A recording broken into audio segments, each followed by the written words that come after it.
I'm going to wander around a little bit, and I also want to thank Susan Witt and the Schumacher Institute for being such gracious co-sponsors of this event. And it was really nice to get out here to drive around through the woods. I used to actually come up here every once in a while. When I taught at Bard, we had a campus over at Simon's Rock, and we used to share resources there. And it's still there, yeah. So I hear Bard's still there too. So that's all good.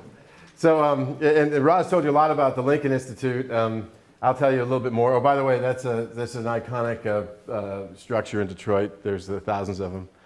It used to be owned by one of the GM executives. And it's, as you can see, in need of repair. So I want to just tell you a little bit about the Lincoln Institute. Roz told you kind of a lot about what we do. I'm going to tell you a little bit more about how I'm trying to redirect the focus of the Institute around what I'm calling a set of millennial challenges. And then I'll talk a little bit about the bankruptcy of Detroit because it's iconic and it's been getting so much attention. But I want to use it as a cautionary tale to kind of really talk about kind of one of the major millennial challenges that I want the Lincoln Institute to focus on, which is this issue of municipal fiscal health. And then I want to discuss a global agenda that we're trying to build around municipal fiscal health. So Roz told you about the Lincoln Institute. I'll just give you a little bit more of the history. So John Lincoln was a wealthy industrialist. He held a pretty strong patent on welding, arc welding equipment, and used it to build a lot of the industrial infrastructure of the United States in the late 19th and early 20th century. He fell into the company of a guy named Henry George, who was very big on the idea that that we needed to reconcile two very difficult to reconcile ideas, which was the amazing productive capacity of a country like the United States in the cusp of the Industrial Revolution, and the persistence of poverty at the same time. And Henry George wrote a very influential book, which was, as it turned out, the second most published book in the 19th century, called Progress and Poverty, in which his analysis led him to conclude that the reason that poverty persisted in an era of unbelievable productivity was because we had a distribution problem. And basically we were distributing the benefits of all this productivity to the wrong people, namely idle landowners who were making all sorts of benefits from the appreciation of their land and doing nothing to actually win that appreciation, while we were taxing the most productive elements of society, labor and capital. And so what he proposed was we should just find a way to tax all the value that was created in land and use it to fund the public sector, and you call it the single tax or the land tax. That would be really the basis for our ability to wipe out poverty. And he was a pretty persuasive guy, Henry George. His book was published in, I think, like 30 different languages. And like I said, it was the second most popular book in the 19th century after the Bible. So it was read widely, and so John Lincoln decided to create a school that would basically teach Henry George's kind of philosophy, do some additional research on using land policy to achieve social goals. And that school was established in 1946, and then over the course of time it evolved into kind of a broader based think tank that also established partner institutions in Taiwan, in Latin America, in the People's Republic of China, and also it has now evolved into an operating foundation. So it's not just a school, but we actually operate programs in all those places around the world. So millennial challenges, I think that one of the things that I told the board when they were recruiting a new president for the Lincoln Foundation was that I didn't really want to get land policy right.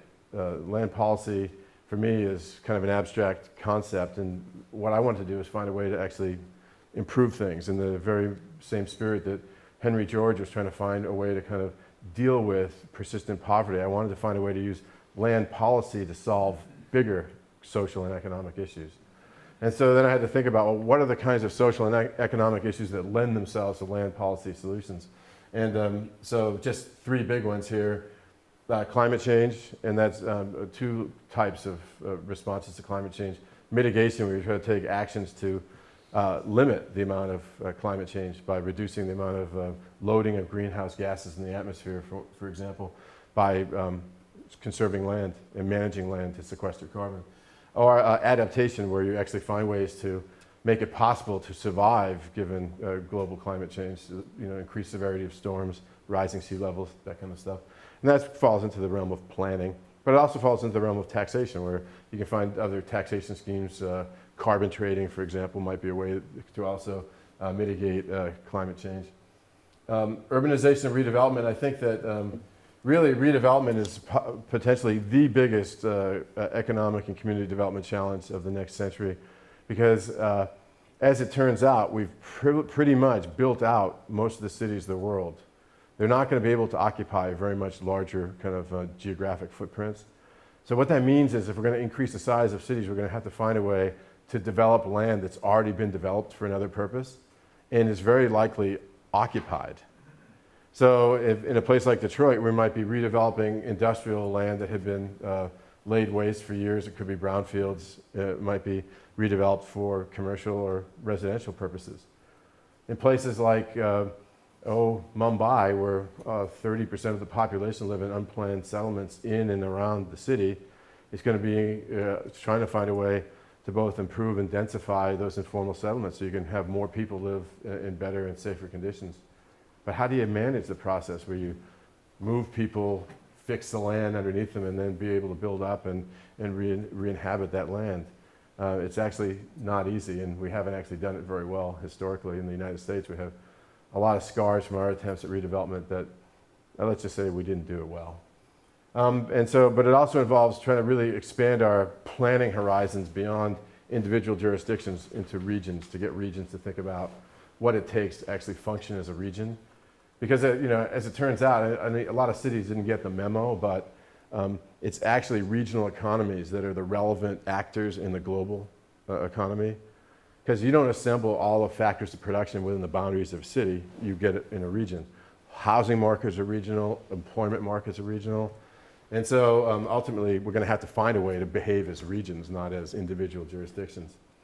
And then finally, municipal fiscal health, the topic today, which is really trying to find a way to integrate public finance, planning, and economic development, because we need all three of them to really make a place work. Okay, so this is what happens when a place doesn't work, right? This is Katrina, this is 10 years ago, right, in New Orleans. There was a place where, for one reason or another, systems failed, right?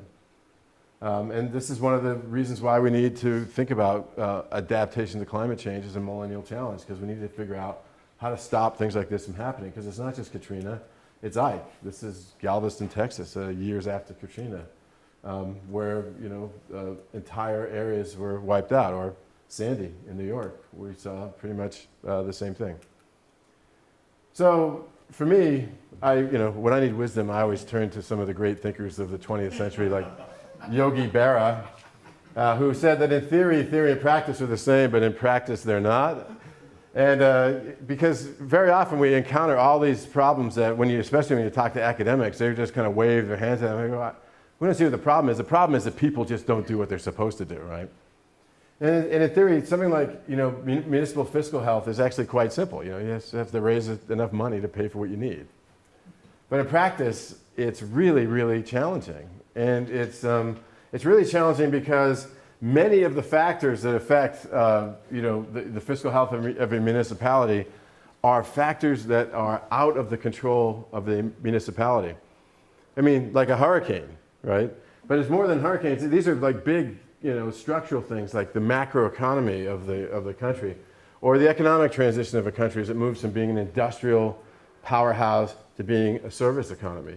Or demographics, and this is going to be visited on China much more quickly than anybody's really prepared to see, because of the one-child policy is going to leave them with a big problem of dependency in a few years. Poor planning, it can be done at multiple levels, but very often poor planning at higher levels of government leads to very bad things for local economies. And then just the cyclical changes, multi-year changes in revenue bases and other things that make it really tough to run a locality effectively. So the cautionary tale is Detroit, obviously, the largest municipal bankruptcy in U.S. history. I don't know, well, now with Greece and Puerto Rico, it's going to be dwarfed, but probably in global history, there haven't been very many larger municipal bankruptcies. In 2014, Detroit's population was estimated at 689,000. I think it's actually growing. It's over 700,000 now. The previous records in 2012 in the U.S., two California cities set records, Stockton and San Bernardino, with about less than half of the population of Detroit. But those are all part of kind of a large string of municipal bankruptcies that happened in the United States. There were over 200, I'll tell you that in a minute, I guess, 200 municipal bankruptcies in the United States between 1980 and 2010. And you know, there was a big municipal bankruptcy that a lot of people in this room probably weren't alive for, a few of us were, called New York City in 1978. Many of you might remember that. So in Detroit, what did it look like? Well, it looked like something that had gotten to a point where it was completely intractable. They had a municipal debt that was estimated at $18 billion and an annual revenue that was slightly less than $1 billion, which basically meant that they couldn't even raise enough money to pay the interest on their existing debt. That's pretty bad, right? That would put almost any household into bankruptcy. It also, at the time, had the highest property tax rate in Michigan, but they had reached a real crisis, and by 2014, less than half of the taxpayers were actually paying their property taxes. And this is because of a couple things. One was a failure of enforcement. It was taking them about 3 years to catch up on people who were delinquent on their taxes. So there's really no penalty for people to go delinquent because they could wait 3 years. The other thing was that people knew that their taxes were way out of whack because property values are falling so quickly, then the effective tax rates were really, really high as opposed to the official tax rates. But actually, they did a reassessment just recently, and at least the claims now are that they're up to about a 70% compliance rate. So about 70% of the parcels in Detroit are actually now current on their property taxes, which is nowhere near what you need to make ends meet. In the average U.S. municipality, compliance is well over 95%. So Detroit, there was a real fracture in the social compact. And then you know, the other tax revenue sources also fell. They have a big income tax at the city that fell as incomes fell and as people left the city, and that's largely attributed to the Great Recession, which is of course something that's out of the control of people in the municipality of Detroit. But this is what it looks like on a graph, right? As you see that actually the biggest source of revenue for that locality was their income tax, not their property tax. And look at what happened to their income tax as the population fell and as incomes fell in the place. The property tax actually stayed almost steady, you know, raising about $200 million a year. But it's interesting to see that the second largest source of revenue for Detroit, starting at about 2008 or 2009, was the revenue from their casinos. So the casinos paid more than the landowners, right? And that's just sad, as far as I'm concerned. That's just really sad. Anyway, I don't know that anybody can survive, you know, these kinds of trends unless you get a lot more casinos, right? So, but in the longer term, I mean, there were big issues in Detroit. These started back in 1950. This is, you know, the problems in Detroit weren't something that happened with the Great Recession. The problems in Detroit happened with the arrogance of the automotive industry and the auto unions and their inability to kind of see that they were actually driving this whole economy into ruin, right? Population loss was also a result of really bad planning locally, and I'll talk about that in a minute. And there was really actually some pretty irresponsible fiscal behavior by public officials, including many who are in jail, right? I think at one time there were at least 8 former city council people and a couple of mayors in jail at one time. So, and then there's the Great Recession. But this is what the population of Detroit looks like over time, right? And you can see this unbelievable growth from about, let's say, 1880, 1890 to 1950, or let's say 1900 to 1950, that population grew about 20 times, right? And in 1950, Detroit was probably the most economically powerful city in the United States.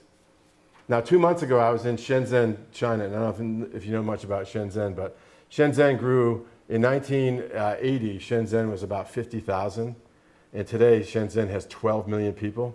So that growth is actually even faster than the growth of Detroit. But I told them, I said, look at this chart and remember this, because just as quickly as you can grow to become, and Shenzhen could be the most economically powerful city in China. It's right next to Hong Kong. It's like the Silicon Valley of China, right? I said, but look, the decline can be almost as fast, and you guys should be aware of that, because unless you take actions to make sure that you do something to maintain your local economy, bad things can happen. And bad things certainly happen to Detroit, and they happen really quickly. Because the population of Detroit actually peaked between 1950 and 1960 at almost 2 million people. And so they lost 2/3 of their population in about 50 years, a little over 50 years. But what happened in the metro area? This is really interesting, right? Because in the metro area of Detroit, it actually stayed about the same population. So how is it that Detroit, the city of Detroit, loses 1.3 million people, but the region stays the same size? Well, that's because a significant portion of the people who left Detroit, they didn't go to Mars. They went to Livonia, or they went to Birmingham, or they went to Dearborn. They stayed in the region, and they just went out to the rest of the region. And why do you think they did that? Why do you think all these people jumped borders from Detroit and went into some of the other nearby suburbs? Well, gee, Detroit has the highest property tax in Michigan, right? And their suburbs, which are also fairly well off, right? The property taxes are lower. And it also costs you a hell of a lot less to insure your car, to do almost anything else, right? And you could live just outside of Detroit and still enjoy the benefits of whatever the cultural economy of Detroit or the sports or whatever. You can go, it can still be a destination, but you don't have to live with the economic consequences of staying in that border. And this is one of the problems of not being a regional economy, because there's just way too many incentives for people to jump borders, right? And that's a planning problem. Because the other part of that planning problem is that all the things that we did, oh, see, it did reformat, Roz. Yeah, that's okay. So all the other things we did that pushed people out, some of these things happened at other levels of government, like transportation choices. We built the interstate highway systems that just cut across Detroit. If you look at Detroit, that place was just chopped up, and whole neighborhoods were destroyed to put in these giant highways. And until 2 years ago, when they finally invested in the M1 rail, the first public transit investment in Detroit in almost 50 years, they had made almost no public transit investment except for this silly monorail that runs around the people mover, they call it, that runs around the downtown core of Detroit. And the people mover was so embarrassing because so few people used it that they had to put cardboard cutouts of people's silhouettes in the windows to make it look like there were people in it, right? Yeah, because no one was riding it, because it didn't go anywhere. It just went around as a monorail. But the other thing was that they extended infrastructure so that everybody talks about the public water utility in Detroit. The public water utility in Detroit serves Flint, which is 60 miles away, right? The public water utility extended water service to the whole region to make money from their own narrow point of view. But what they did was they made it cheap for people to go develop outside. So you make it cheap for people to get back and forth, you make it cheap for them to develop, and what happens? Well, they develop and they go outside, right? And then there was a tax policy. There was both between the property tax differentials locally, the high property taxes in Detroit, low property taxes in the suburbs, and these huge incentives that we have with particularly the mortgage interest tax deduction and other federal tax deductions for home ownership. We drove people to jump borders to go buy houses in the suburbs. Everybody did it in the 1950s, 60s, and 70s. Every city in the United States lost population as a result of the interstate highways and the mortgage interest deductions. And I don't remember what that last line is because I wrote it, but now it's cut off on the slide, so you guys are relieved of that burden. All right, so then there's, of course, also the adverse selection problem, right? Because it's not just you lose 2/3 of your population, but the 2/3 of your population you lose are heavily biased towards the working population and the most talented. And so you lose your human capital when people leave. So what you end up with, and in this case, this is just, forget about, we don't even look at what the talent levels are of the people who left, but 59% of the population of Detroit are considered to be dependent, right? They're outside of the working ages. They're either disabled, they're under 18, they're over 65, And then of the population of Detroit, only 27% of the people who live in Detroit are actually employed. So it's not even, who is going to be able to support that 59% who are dependent. And then to make matters worse, the city now has twice as many pensioners as it has actual workers. So, and this started, that line crossed back in 1990 under Dennis Archer. And what does that mean? Well, all right, so spending on retirement health was up 46%, while its general funds fell 20% in 12 years. And it's just, all right, anyway, this is just, you could just talk all day long about how bad things are in a place like Detroit. Although I have to tell you, in Detroit right now, Detroit is on the cusp of booming again. I am very optimistic about Detroit. I've been working there for the last 10 years. But this is what it looks like. Every dot on that map is a vacant or abandoned property. And you can't see the colors, but the ones that are red, and you can see in some areas there's a lot of red, those are the ones that are considered vacant, open, and dangerous, right? And so, and this is a low estimate, so that in 2010, we estimated about 80,000 units of vacant housing in Detroit. And Detroit, as it turns out, just if you want to know, has 380,000 parcels. So 80,000 of them are vacant, right? Which had doubled from 2000 to 2010, right? So that is just, devastating. What do you do? Because the other thing is, so you have an infrastructure that was built to support a population of 2 million. Now you have 700,000 living there. What are you going to do? This is what it looks like, just if you want to get some more pictures of abandonment in Detroit. This isn't actually abandoned anymore. It's just bought by a Venezuelan investor, the Packard plant. I don't know what he's going to do with it. But this was abandoned in 1958. It's right in downtown. Have you ever seen it? It's incredible. This is the backside of it. But this is what happens, and this is part of a big planning effort we did with Detroit called Detroit Future City. And so we just took a random kind of block, right, Willis Street and McDougal, right, and we looked at the block and we said the historic density of that block. It used to have 185 homes, 540 people there, with 23 persons per acre, right, and that generated at one time a tax revenue of $151,000 a year. The current density, there's 40 homes left of those 185. There's 116 people that live in that block, 5 people per acre, and it generates $32,000 or $33,000 in taxes. They lost 80% of their tax base just from that little segment of land. But they still have to provide all the services to that same segment.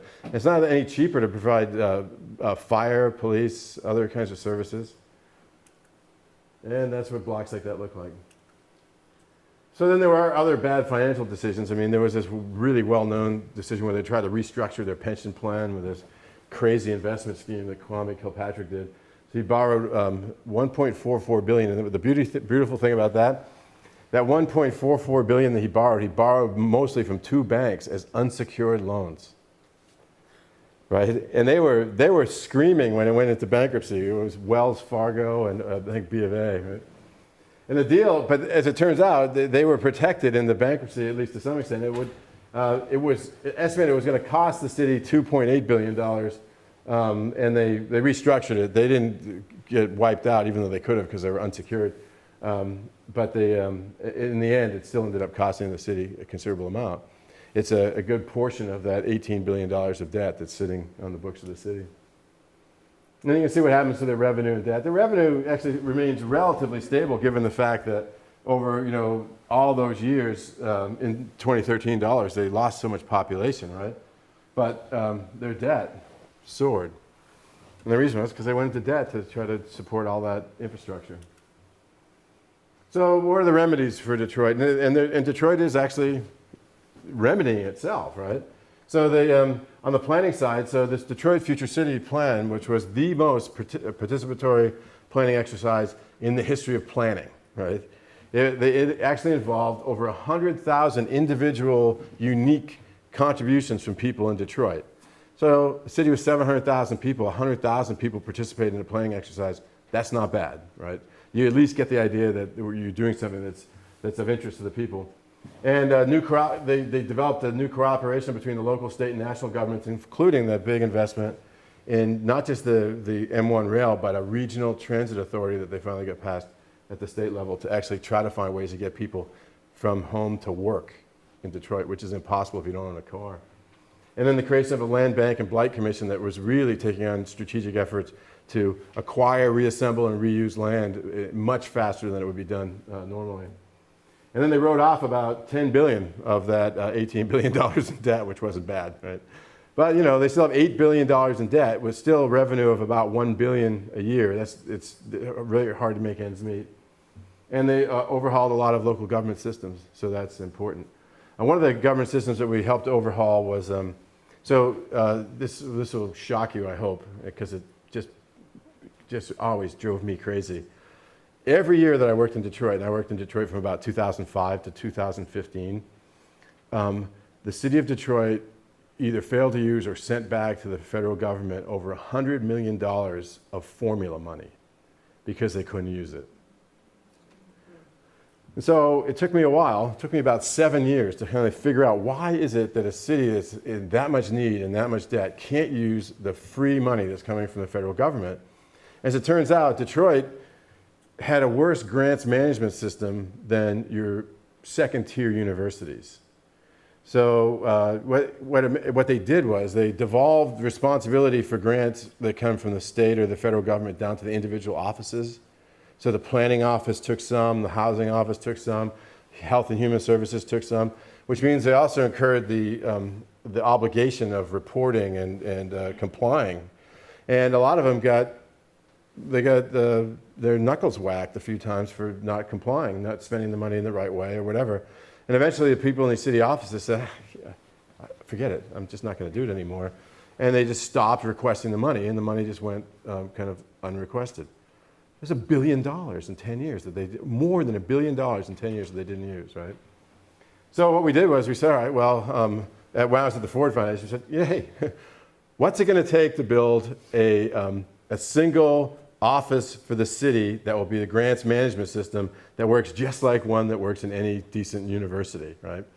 So it cost about $1 million. So we paid $1 million to get this thing set up, and now they have a grants management system that understands compliance. They accept the money on behalf of the departments. The departments help to spend it, but they comply with the requirements, and now they're actually able to use their money. But it kills you, right? But that's also an artifact of this adverse selection. You lose 2/3 of your population. You lost a lot of your most talented city workers out of that. They just said, oh, screw it, I'm going to go someplace else, right? And then you have people left who just aren't really equipped to do what they need to do, to comply with whatever it is, the regulations, and then they get a knock on the door from the inspector general, and they end up in trouble, right? So the other thing they did was this land bank, and what they did as part of the land bank is they passed a tax to increase the cost of holding vacant land, so that people couldn't just buy land on the internet, which they were doing, right? And then holding it and doing nothing with it. So they created registration systems. They had a registration fee for any vacant property. They started to do code enforcement, and they started to have escalating taxes on people who or escalating fines on people who were not complying with code, until they eventually were just taking it away as public nuisance. And the mayor, the current mayor, Mayor Duggan, is very good at expropriating land that he deems as public nuisance from people who shouldn't be owning it, just sitting on it. And now they're trying to assemble land in big chunks in neighborhoods, and they fix them up one neighborhood at a time. And these are kind of neighborhoods that are getting fixed up. That looks like some of the iconic neighborhoods of Detroit. Right? And this is the M1 rail. This is Woodward Ave, and this is a mock-up of the M1 rail, because right now, if you go to Woodward Ave, all you see is the whole street dug up as they're putting in the infrastructure to support the rail line. But that is supposed to go live next year. So, and it's going to be part of this new Detroit Metro transit system, first public transit system in Michigan. Well, and why would that surprise anyone? It's the home of the automobile, right? Right. But nonetheless, I mean, and I know you've probably heard of these other, apocryphal tales of this poor guy who it was taking him over 2 hours each way to go from his home in Detroit to a job in Dearborn, because you had to try to cobble together walking and bus rides. And in Michigan, all the bus systems are run by the counties, and if you cross a county line, there's no interoperability. Sometimes you have to walk a mile to get from one county's bus system to the other, and you got to pay a new fare, right? So anyway, so that is, at least in the longer term, going to be solved. And by the way, the millennials have found Detroit, and when the millennials show up, you know that only good things happen, right? Just look at Brooklyn, New York. So the other thing that they're doing, and this isn't Detroit, but they're taking a page from Denver, where they're now doing regional planning, where they're actually layering economic development and other plans over their transportation planning, which is obviously a no-brainer, except it's never done, right? And so in Denver, their fast tracks, they decided that when they made this, in Denver, they made a colossal investment in this major regional light rail to the tune of the voters in Denver, in Colorado, a state with the taxpayer Bill of Rights, voluntarily voted to tax themselves $6.1 billion through raising their sales tax to pay for this thing. But what they did was they said they were going to make sure that these investments actually paid off in terms of efficiency and equity. So they wanted to make sure that they were going to map job clusters, they're going to map places where people have whatever college degrees, and they were also mapping affordable housing and places with other kinds of cost burdens to make sure that the right populations are being served. And then they're taking action by acquiring and assembling property along these transportation corridors to build affordable housing. Oddly enough, affordable housing in a land trust model, because Urban Land Conservancy that is building a lot of it holds the land, and then they contract out with others to develop the property. But so here's the question. So that's Detroit and a little bit of Denver. But is Detroit unique in the United States? Well, as I said, there are over 200 bankruptcy filings in the United States between 1980 and 2010. That doesn't even include New York in 1978, because that goes back even further. And by the way, Boston, on the brink in the 70s. And you know where else was on the brink? Seattle, Washington. In 1971, there's an iconic, there was a billboard put up on the highway that said, "With the last person leaving Seattle, please turn out the lights." Because Boeing closed down its manufacturing plant in Seattle, and they lost 50,000 jobs. And so the most booming economies of this current decade, San Francisco, Seattle, Boston, New York, and Washington, D.C., all of them are on the brink of insolvency in the 1970s or 1980s. Washington was. They had to bring in an emergency financial manager to get them out of the hole. Anyway, so is Detroit different from other Midwestern cities? Well, its population loss is a little bit more severe than the average of 6 other Midwestern cities that we looked at. But, you know, they still all lost population in the same period. And, you know, widespread revenue reductions after the Great Recession. 59 of the 112 largest cities in the United States had real per capita revenues lower in 2011 than in 2007, right? And 37 had reductions in every year in 3 out of 4 years after from 2007 to 2011. And I don't know, there's something else down the bottom about Sacramento that got cut off. And then, you know, in terms of general revenue, this is what happened in Detroit, the blue line. And this is what happened in we created a database called the Financially Standardized Cities Database, which tries to get cities, you know, accounts standardized so we can look at each as an apple-to-apple comparison. And you see that the decline in Detroit's revenues were much worse on average than the other 6 Midwestern cities. But the 6 Midwestern cities are not doing great. This is what Detroit's revenue looked like. And what's interesting about this is when you look at the entire revenue of Detroit, look at how much of it was made up by state aid. And this is true with almost every big city because they need to be, they have compensatory allocations of money to balance out the fact that they provide lots of public goods, like you know, public offices that are non-taxable, universities, hospitals that are non-taxable, churches. And they have a smaller tax base and more expensive expenditures. So they rely a lot on state aid. As it turns out in Detroit, when the governor of Michigan changed the allocation scheme for allocating sales taxes around, he pushed 12 jurisdictions into insolvency in one act, right? And Detroit was one of them, right? But it wasn't as if Detroit wasn't on the way anyway. It might have only accelerated that by 6 months, but it did happen. The other thing is that property taxes are big, 14%, but they're only 1/7 of the revenue base of a place like Detroit. And as you know, they're now smaller than the revenue they get from the casinos. So, and this is just, once again, revenue by source over time. You can see that the state aid dipped here dramatically, and that's what actually pushed Detroit into insolvency, which eventually culminated in their bankruptcy. And then, the other sources are actually relatively stable. Well, federal aid fell dramatically there too, even before the Great Recession. But other revenue sources actually went up.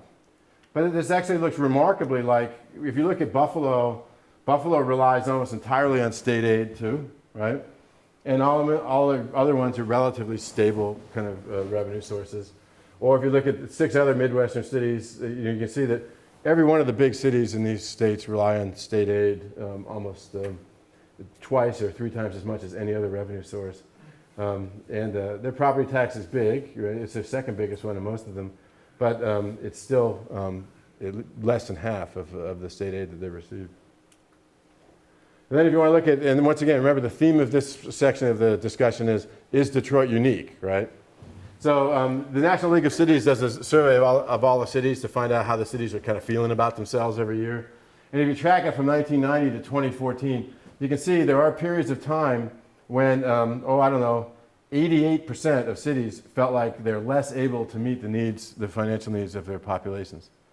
Well, that's 8 out of 9, right? Or 81% in 2003. This is after the dot-com crash. Or 79% this is the recession in 1991, whatever we call it, the credit crunch, right? But there's other times, of course, and they cycle. There's times when in 2014, 80% of the cities that were surveyed felt like they're able to meet their citizens' needs, right? But so what about in the rest of the world? Is Detroit unique? How about China? Well, let's see. China, in 2008, the national government in China gave municipalities the ability to issue debt for the first time. They sounded kind of like municipal bonds, except for one important difference. They were never underwritten. And so they actually call them local government revenue vehicles. And so between 2008 and today, the localities in China have issued $3.3 trillion worth of local government revenue vehicles. Now, when they issued them, the expectation was that they're going to use their major revenue source, land expropriation and sale, to pay it back. But I don't know if you follow it, but last year in the third plenum of the Communist Party in China, they enacted land reform, and they said they're not going to let municipalities do that anymore. So they just cut off their only revenue source, or not their only, but their major revenue source. And they still saddled with this $3.3 trillion worth of debt. As it turns out, at the same third plenum, they also decided to embark on a process of developing a property tax for the first time in China as a local revenue source. But we were asked to participate. We brought a panel of international experts on the property tax to China to talk about the development of the property tax law. And I asked them, how long do you think it's going to take before you get meaningful revenue generated by the property tax? And they said 5 years. And I said, well, what are you going to do about this $3.3 trillion worth of debt? And they go, well, the central bank has decided they're going to refinance it. They're going to extend the term, they're going to write down the interest rate, and so maybe we'll be able to service the debt on it. And by the time we actually establish some better revenue sources for local government, we'll be able to pay it back. So that's just the next shoe that's going to drop in China. If you've been watching China, you saw what happened in their stock market. Their housing market, which has been appreciating at double-digit rates in most of the cities for the last 6 or 7 years, is now starting to flatten. And one of the other things that they just don't have yet established in China is a legal procedure to resolve an unpaid mortgage. So they need to establish the procedures, the process for which they deal with mortgages that go delinquent. And there's a lot of Chinese that have invested most of their life savings in property as a way to, basically for their retirement. And if house prices flatten and they have trouble paying off their mortgages, they're in for a nasty little run.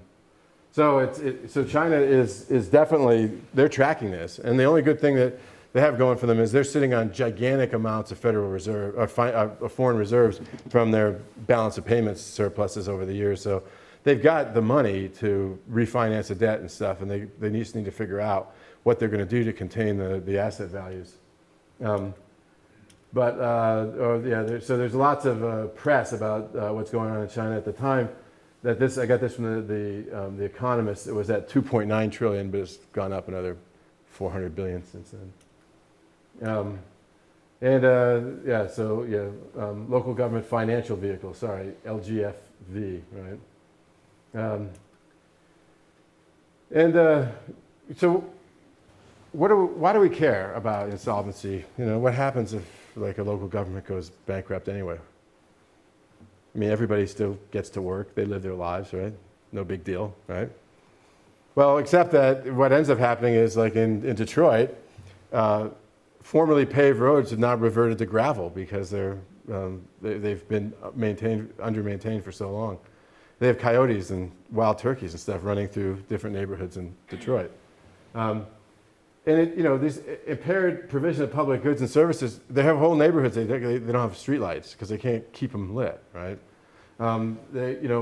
Then fire protection, schools, all the things that you depend on, and most people, for many people, are invisible public goods that are provided by local governments, right? Little by little, the local government can't provide those things. But what's even worse is that even before you're insolvent, right, you're going to have trouble maintaining your infrastructure. And the place that it usually starts to accrue is they might be able to deliver the goods and services that maintain, at least in the short term, quality of life, but the infrastructure gets underinvested and under-maintained. The other thing is that if you end up going into insolvency, it's really difficult digging out because your access to debt is more expensive, your credit is impaired, and it also creates for the country macroeconomic instability when cities start going bankrupt. You know, it's hard for a country to actually survive if their cities are dying. Now, the U.S. maybe doesn't believe that yet because we don't even have an urban policy, right? But eventually, I think we've kind of come to the recognition that, you know what, maybe cities are too important to let die, right? But the thing that worries me even more is this maintenance of infrastructure, because it's invisible until it isn't anymore. And when it stops being invisible, it's catastrophic. So I was working in Midtown Manhattan when one day on 42nd Street, a gigantic steam pipe blew up. It created a huge hole, and cars and trucks fell in, and the guy got seriously burned in the truck that fell into a gigantic hole on 42nd Street because a steam pipe hadn't been maintained for over 50 years. But we've also seen interstate highways that collapse into the Mississippi River and kill 36 people, right? Or we see when 100-year-old gas lines explode in buildings in Harlem and kill tons of residents there, right? And you know, they've estimated that those are century-old gas lines in Harlem that are leaking. They did an estimate of how many miles of gas line the utility in New York has in that metro area. Hundreds and hundreds of miles of gas lines. What's it going to cost? They estimated that it was going to cost at least $6 billion just to maintain and upgrade these gas lines so this stuff doesn't happen anymore. So, you know, of course, the pundits will tell you all about how bad infrastructure is. Our engineers have given the infrastructure for the whole United States a D+ ranking, and they've estimated that just to bring it up to standards, forget about new investment, just to bring the existing infrastructure up to reasonable quality standards is going to cost $3.6 trillion, which is about 20% of GDP. But what does it look like in the rest of the world? Well, you know, the $1 trillion gap in the U.S., the UK, oops, there was a big one, $100 billion. Africa, where is it? There's a map I have somewhere here. Oh, this is, where is this? Oh, I think that's actually China. But in this map, the estimate of the infrastructure deficit for the entire world ranges from a conservative estimate of $15 trillion to $40 trillion. Anybody know what the GDP of the world is? Any guesses? What do you think the GDP of the world is? The US GDP is about $16 trillion. It's about 65 trillion, right? So we're talking about more than half of global GDP is what we need to just now to maintain our existing infrastructure, right? And the thing about infrastructure is everybody like glosses over, what is infrastructure? Who cares, right? Until it fails. And then it fails in colossal ways. It fails in colossal ways when just a little old hurricane in Louisiana turns into a month-long flood because of failed investment in levees around New Orleans. But you know what? Sacramento has more levees around it than New Orleans does. Now, luckily, they've been in a drought for about forever, right?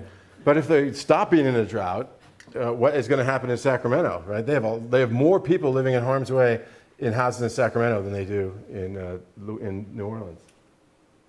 All right, so I'm just going to tell you why municipal health is tough, right? It's because, look, this is what happens to general fund revenues and expenditures. They're all over the map. They change all the time. Who can manage, income and expenditure flows like this, right? You got to be a good planner, right?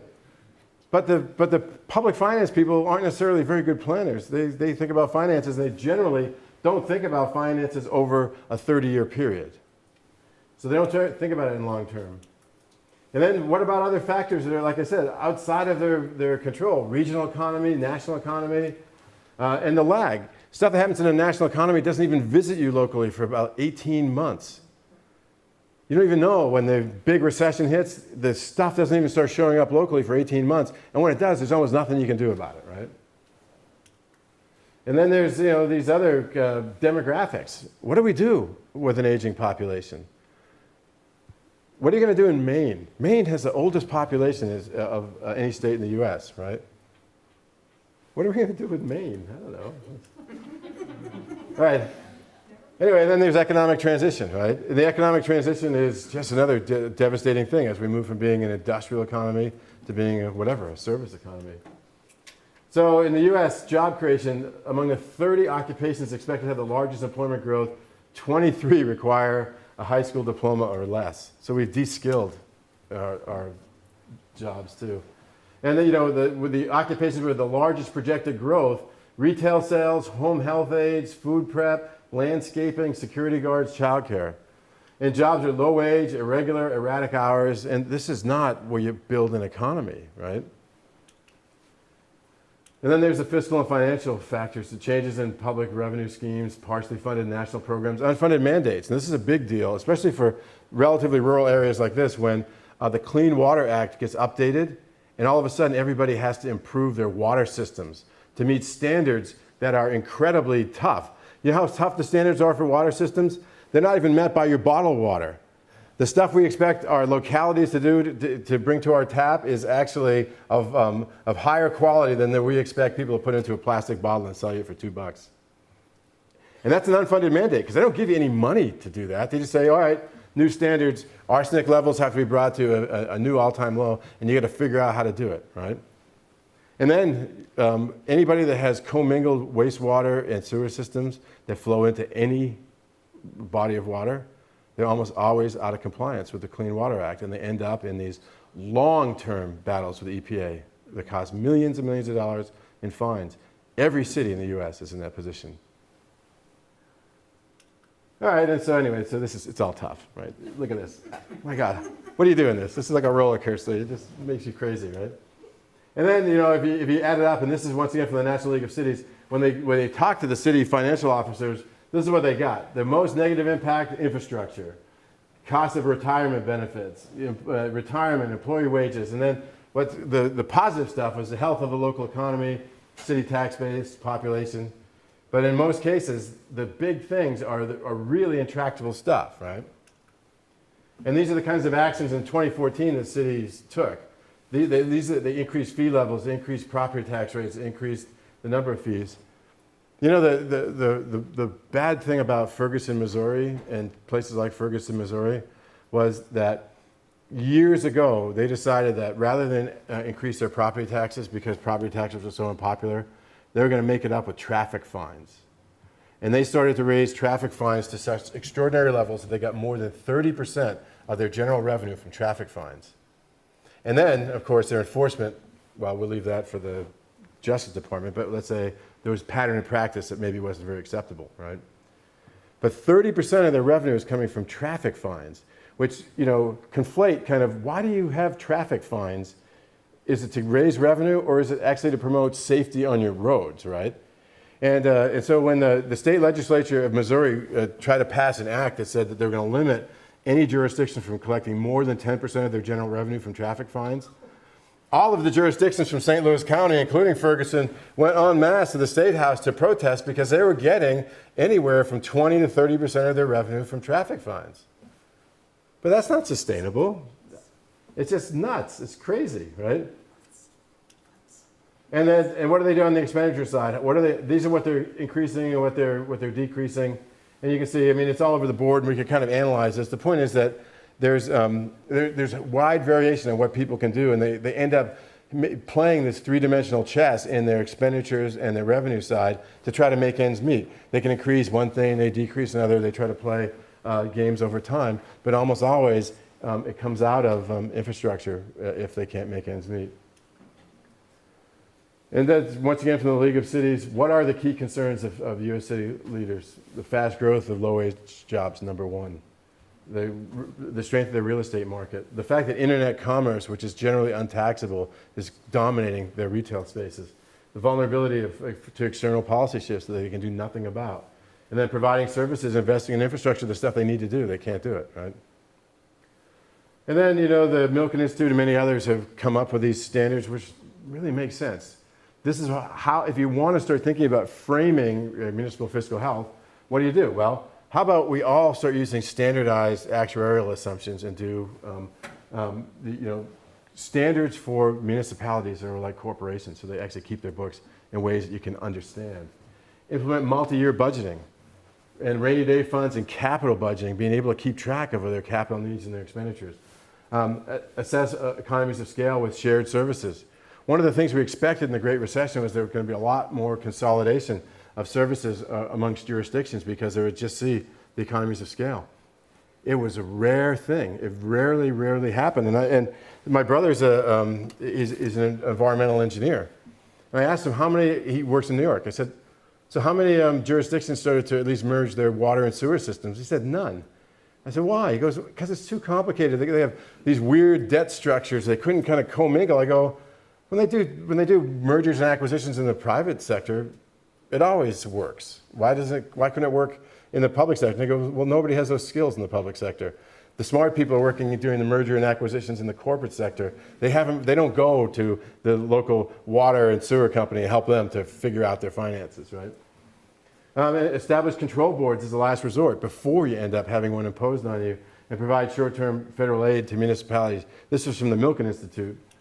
And then, from the World Bank, the solution is plan, connect, and finance. You have to find a way to get finance and planning connected, and you have to be able to use land use through transparent assessment, coordinate land use and taxation, value the city's external and internal connections, find ways to combine economic development, so you build your tax base with an accurate assessment and a fair assessment to get the right kinds of revenues and maintain efficient services. And that's the way to go. So what are we doing at Lincoln? Whoops. At Lincoln, we're taking on this as a campaign. I decided we call it the Municipal Fiscal Health Campaign. And we're funding original research. We just put out an RFP, a few weeks ago, to get people to do original research on how cities use innovative methods to make ends meet, particularly using land-based finance tools to fund things like infrastructure. We're hosting events. We're bringing people together to talk about these things. One of the events we're going to do in the fall is we're going to bring teams from municipalities in Massachusetts to come together and get a seminar in systems thinking as a way to begin to build the right systems to try to do better financial management and economic development planning. We're going to coordinate with the global events. Habitat 3, I don't know if you know about it, but it's a once every 20 years, the global urban agenda is set at a meeting called Habitat. And it's just the third one. The first one was in, I don't know, Vancouver or something, and one was in Istanbul, and now this one is coming up in Quito, Ecuador. And at that, I was able to sit down and convince the head of UN Habitat to make municipal fiscal health a pillar, because they say, yes, funding municipalities is actually really, really important. And then we're going to host our first international conference on land policy in 2017 to talk about municipal fiscal health. And we're now setting up demonstration projects. We're working with the World Bank in China. We're going to work with 1 or 2 jurisdictions to help them build the systems to begin to develop local revenue sources and make ends meet. And we're working with the Inter-American Development Bank in Latin America, and in the U.S. with the Federal Reserve. In the U.S. and the Boston Fed has a Comeback Cities Challenge. I don't know if you've been tracking it, but they've been trying to work with cities to get them through this industrial transition, which started about, what, 40, 50 years ago, right? Yeah. Anyway, so that's what we're doing, and I have, go to our website and you'll see we're going to have more and more kind of coming up about kind of our efforts to kind of really get this front and center. But I think that in the end, the key is the recognition that public goods need to be delivered by the public sector. We can't expect the private sector to deliver the things that need to be delivered by the public sector. Roads, water, sewers. Those things just don't work in private provision. Schools, for that matter, although there's lots of people who think that charter schools are going to save us. But we don't recognize anymore the value of public goods. We don't recognize the need for someone that can help to organize us, to tax ourselves, to provide the goods that support our quality of life. And we've lived a quality of life in the United States that is unsurpassed in the history of mankind, and we've been doing it by amortizing a capital base that is now in critical condition. So sooner or later, either we're going to start having to just endure much worse quality of life because we're just not willing to make those investments in the public good that make our good lives possible, or we're going to have to come up with another way to think about what it means to tax and spend on the goods, on the basics that make life possible. Police protection, fire protection. Do you want to go pay someone privately to protect your house from fires? I used to live in Montana. When I lived in Montana, they had volunteer fire departments that relied on donations from people. And one day there was a fire at a person's house, and they went and they checked their logs, and it was a person who hadn't donated to the volunteer fire department, and they sat and watched it burn, right? They all got sued. They ended up in hot water themselves because they had an obligation to fight the fire, whether someone donated to them or not. But what if we end up having to pay for fire protection? How crazy would that be, right?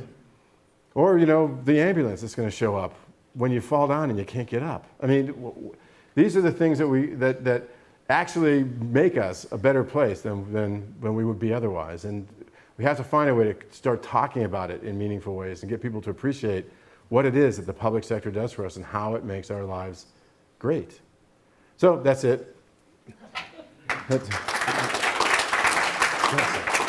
I'd be happy to take any questions or comments. Let me see if there's like 2, 1, 3, small number. Anybody? So Susan, this gentleman was due. That was so great. Makes me want to become involved in municipal government, and I never thought I'd There you go. say such a thing. See? You have something you can do. up right now. Sign her up. Don't forget on this. I live in All right. Vermont. You guys need That's all help. right, we'll regionalize. We support ourselves with catching speeders.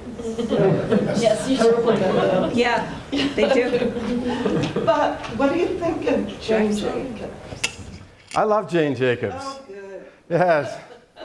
And Jane Jacobs understood the role of the public sector and the need of the public sector to step up and provide basic services for everyone. And she understood the need for effective planning and the idea that You know, Henry George, Jane Jacobs, all that whole era of progressives, right? They understood that we needed to find a better way to kind of distribute the benefits of this incredible enterprise that we created in the Industrial Revolution, rather than kind of redistribute it in the wrong way. And you know, they lost. But you know what? We're going to have to remember and try to take on that fight again, because if we don't, you know, that's not the last interstate highway that's going to fall into a river that we saw in the Twin Cities. You know, there was one accident a few years before that in Connecticut. You know, there's failing water systems. Roz was telling me when she lived in Mississippi that they just had regular days when they were just told they better boil your water before you use it, because our water system's just not sufficient to be able to provide good drinking water, right? Little by little, that stuff starts to erode. Next thing you know, we look like a less developed country. Are we willing to tolerate that? I hope not. But I hope we see that the way to stop becoming a less developed country is to actually invest in ourselves, right? And not wait for some savior from the private sector to come and deliver something that we don't really need, right? So I guess I've been around long enough to know what depression is, and I'm really depressed. But I just think about, you know, the idiots who running Detroit wouldn't see that the pension plans they're putting into effect would hopefully yield more people getting paid for not working than are getting paid for working. And even though they're starting to come back, you know, where's the sense of confidence that they're going to build a system that's not going to, you know, in 50, 100 years, put us back exactly where we are? You know, this concept that government, you know, there's no end to how much you can spend, as opposed to how you put together a budget, as a company would put together a budget, and make sure that, you know, what you spend is covered by what you take in. well, all right. I have 2 or 3 responses to that. Number one, of the $18 billion in debt that Detroit was underwater, only 3 of it was pension overhang. So $3 billion of pension overhang is a lot of money, right? It's still 3 times their annual revenue, but that's not the whole story, so we can't just hang it all on pensions. Number 2, everybody's moving away from these defined benefit plans because they know they don't work, right? So those are kind of a thing of the past. Everybody's restructuring their pension plans because those were just poorly structured, and they were done stupidly, and everybody agrees. But the private sector has not been great on the pension side, and if you saw the mergers and acquisition frenzy that took place in the 80s and 90s, a lot of it came with rated pensions, and a lot of people lost their pensions as a result of aggressive mergers and acquisitions in the private sector side, and those pensions weren't protected. And the pensions that were protected, they were protected by the taxpayers. So the private sector didn't do as good a job as you might think at actually funding their own pensions, and they laid off a lot of that liability on the public as well. And so pensions are a tough nut to crack, right? To do them right is going to be really tough, but it's not like they have the secret sauce in the private sector side. They screwed us many, many times in this merger and acquisition space when they unfunded pensions. And you know, as we move into an era with higher and higher likelihood that we're going to have big dependencies, where we're going to have fewer workers and more people in these retired ages like me, the baby boomers, right? You know, this is something we're going to have to solve. But you know, they're not insoluble problems either. Pension problems and like the Social Security system, you got a long time to fix those things. You know, if the Social Security system finally starts tapping into its reserves in 2028, right, that's still pretty far off. We got, you know, at least 13, 14 years that we can fix it before it happens, and there's easy fixes to Social Security that people just aren't willing to entertain. I don't know why. They're easy, and I can give you a booklet that shows you 4 simple fixes that can make sure that Social Security never, ever goes bankrupt. But, you know, who knows? Why don't we want to do that? Steve? I thought it was an interesting comparison, Seattle, and by the way, I'm sorry I missed the beginning of your presentation. That's okay. I always get lost when I come back from Lenox to here from Seattle, so I get lost coming down. But Seattle, Boston, and Detroit, interesting. I don't remember and New York, but we'll put New York aside. Washington, D.C. Washington, D.C.